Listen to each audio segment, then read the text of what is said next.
which is mixed with water and chopped straw into a thick paste. This paste is put into a wooden mould and the bricks are then simply left to dry in the sun. As there is little heavy rain in Egypt, these mud bricks can last for centuries. The houses of the ancient Egyptians, even the palaces of the pharaohs, were constructed of sun-dried mud brick. The roof was made of split palm trunks covered with branches.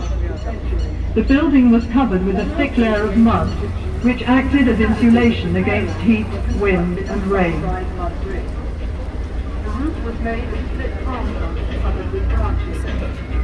The building was covered with a thick layer of mud, which acted as insulation against heat, wind, and rain. Glassmaking was introduced into Egypt after the military campaigns of Thutmose III about 1450 BC, when captive glassmakers were brought here from Syria. Glass was used for making beads, inlays, amulets and small vessels, which were formed around a core, as glass blowing was not invented until the 1st century BC. In Ptolemaic times, Alexandria became a centre of glass craftsmanship, and in the Roman period fine cameos were produced in the same city.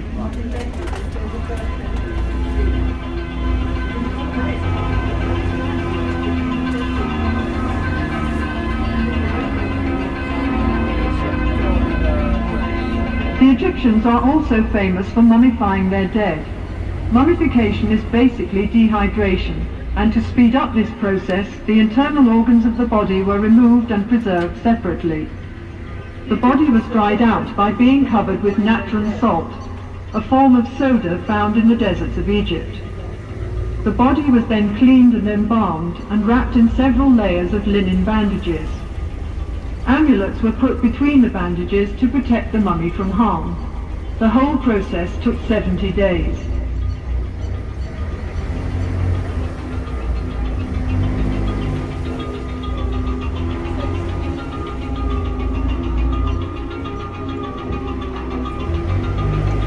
Pottery making is one of the oldest crafts in Egypt, dating back to about 6000 BC.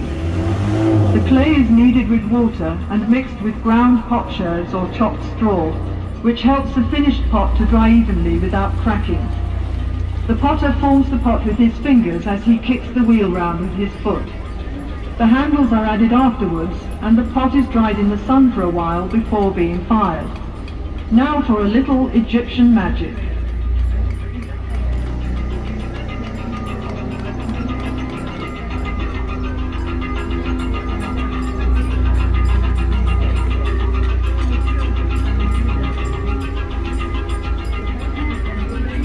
This scene shows the different stages in decorating a stone wall.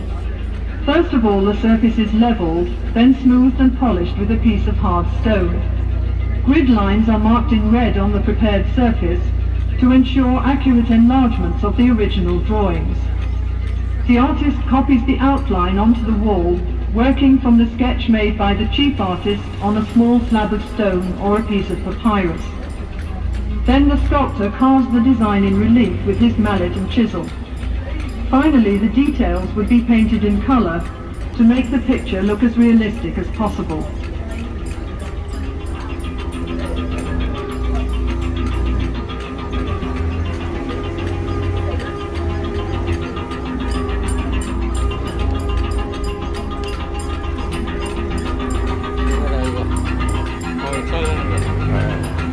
Statues were partially carved in the quarry where the stone for them was cut.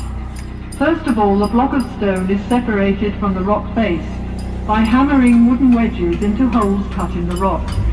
The wedges are soaked with water, and as the wood expands, the block breaks away. After the stone has been smoothed and polished, the profile of the work is outlined on one side, and then the sculptor carves out the figure, rounding it off first on the front and then on the back.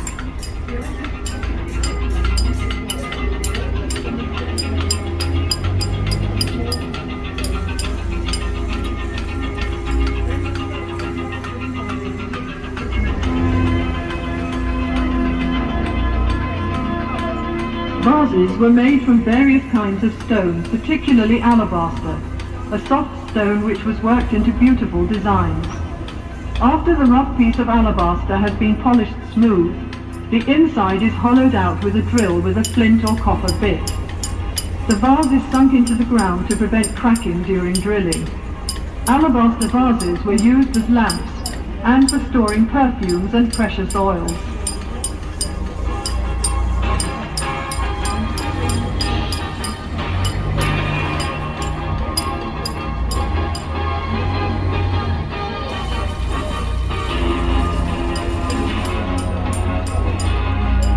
The tools of the carpenter and joiner were made of copper, wood and bronze. On the left, a man is sawing a log of wood into planks. Other tools used were a hammer, chisel, an adze and a bow drill for boring holes.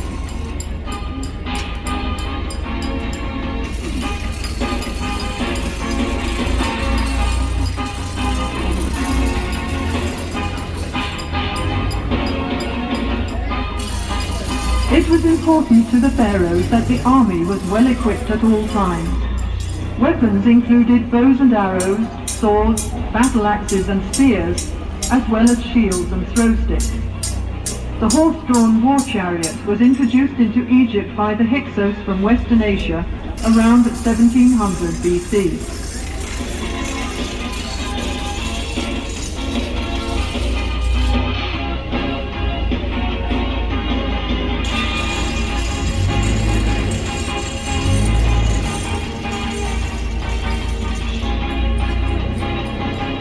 Perfumes were very popular in ancient Egypt and consisted chiefly of fragrant oils and fats. The juice is extracted from sweet-smelling flowers in a bag of heavy canvas, the ends of which are twisted in opposite directions with wooden bars. This scented extract is then mixed with oil or fat as a base.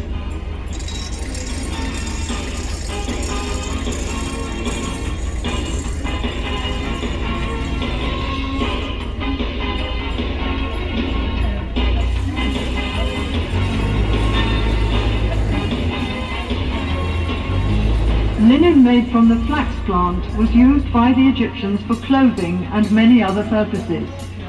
Bundles of flax stalks are pulled through a large wooden comb to remove the tops and leaves. The stalks are soaked in water for a few days to soften them and then beaten with a wooden mallet. They are then pulled through a smaller comb to separate the fibers from the outer woody covering, and the good fibers are picked out and spun into thread on a spindle. The fine linen thread is then woven into cloth on a loom. The earliest looms in Egypt were horizontal, and the upright loom was brought to this country by the Hyksos.